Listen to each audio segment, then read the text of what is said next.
Hello, citizens of the world. We are anonymous.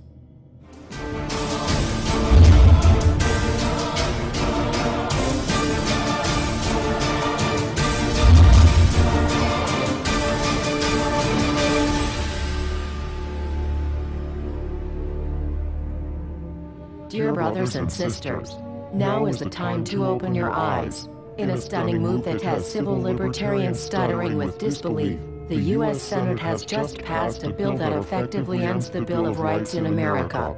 The National Defense Authorization Act is being called the most traitorous act ever witnessed in the Senate, and the language of the bill is cleverly designed to make you think it doesn't apply to Americans. But toward the end of the bill, it essentially says it can apply to Americans if we want it to.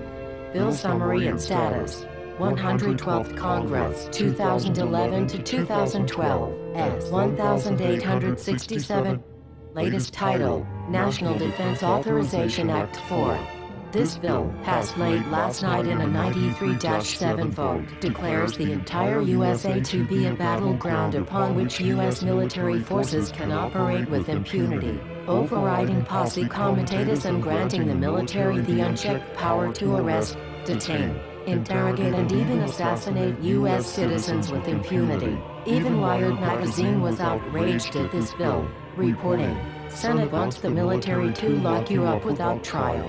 The detention mandate to use indefinite military detention in terrorism cases isn't limited to foreigners. It's confusing, because two different sections of the bill seem to contradict each other. But in the judgment of the University of Texas Robert Chesney, a nonpartisan authority on military detention, U.S. citizens are included in the grant of detention authority. The passage of this law is nothing less than an outright declaration of war against the American people by the military-connected power elite.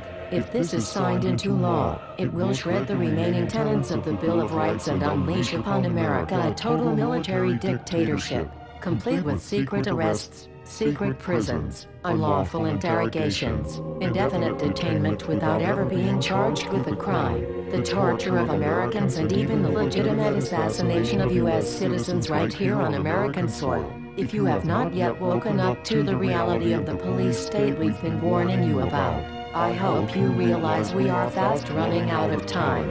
Once this becomes law, you have no rights whatsoever in America, no due process, no First Amendment speech rights, no right to remain silent, nothing. The U.S. Senate does not want us to speak.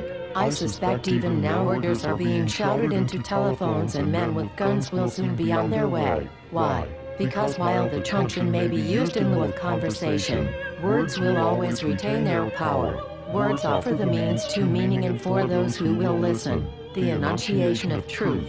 And the truth is, there is something terribly wrong with this country, isn't there? Cruelty and injustice, intolerance and oppression, and where once you had the freedom to object, to think and speak as you saw fit, you now have censors and systems of surveillance coercing your conformity and soliciting your submission. How did this happen? Who's to blame? Well, certainly there are those who are more responsible than others, and they will be held accountable. But again, truth be told, if you're looking for the guilty, you need only look into a mirror. I know why you did it. I know you were afraid. Who wouldn't be?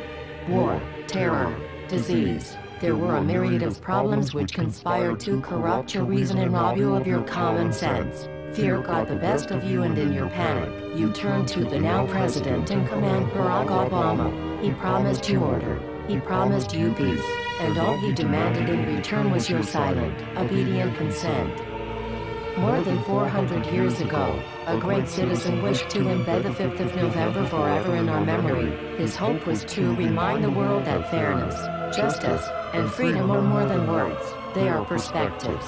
So if you've seen nothing, if the crimes of this government remain unknown to you, then I would suggest that you allow the 5th of November to pass unmarked.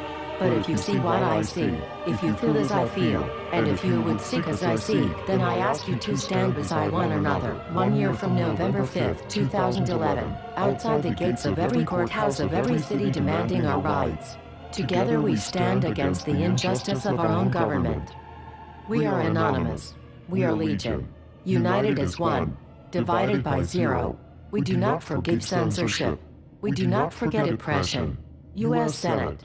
Expect us.